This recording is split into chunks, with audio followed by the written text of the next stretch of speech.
يا مساء الخير، أنا دعاء وده فيديو جديد. النهاردة هنعمل تورتة بيتي تكلفة أقل بكتير من التورت الجاهزة. مستخدمة فيها دقيق السبونج ومزوقاها بكريمة لباني والفراولة.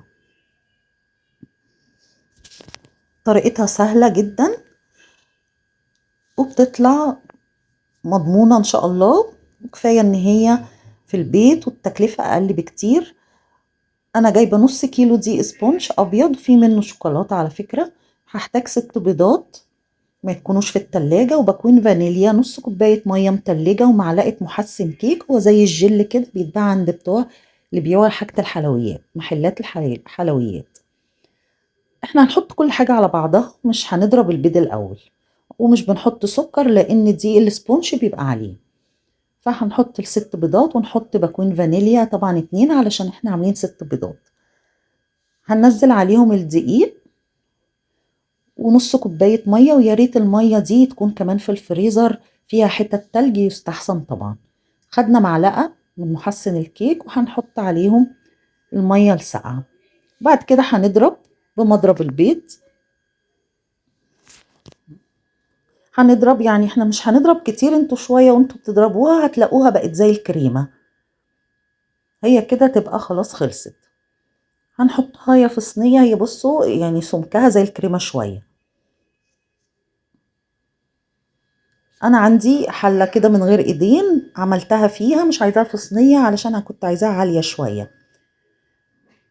كده انا حطيتها وبعملها اللي بنعمل بيه الشيش طاووق، على اساس تبقى كلها سوا واحد.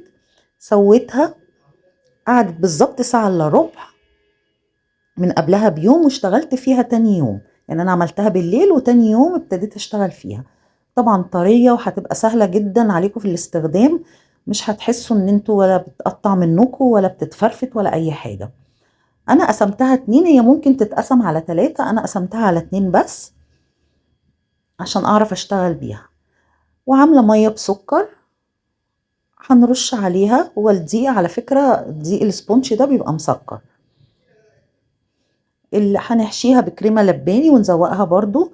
انا محضرة كريمة لباني ومج لبن ساقع برضو قوي، ونص كوباية سكر بودرة. هنضربهم. لو حسينا ان الكريمة دي خفيفة انا حسيتها خفيفة شوية فزودت كيس كريم شانتيه. بعد كده هنسقيها بالميه بسكر اللي انا عاملاها. دي فراوله انا مبيتها من قبلها بيوم في سكر، ودي اللي هحشي بيها. والفراوله العاديه غسلاها ومقطعاها هنزوق بيها من فوق الوش. هنسقيها كده بميه بسكر كلها، وهنحط الكريمه. هعمل سور رفيع للنص اللي تحت، على اساس لما احط الفراوله اللي انا سايباها في السكر هي جوسي شويه، والسكر منزل ميته فتبقى في النص. انا كده حطيت الفراولة اللي انا عاملاها مقطعاها، طريت شوية. دي للحشو من جوه. اللي فوق الوش هي فراولة عادية خالص، هقطعها بس واحطها فوق الوش. حط عليها شوية كريمة.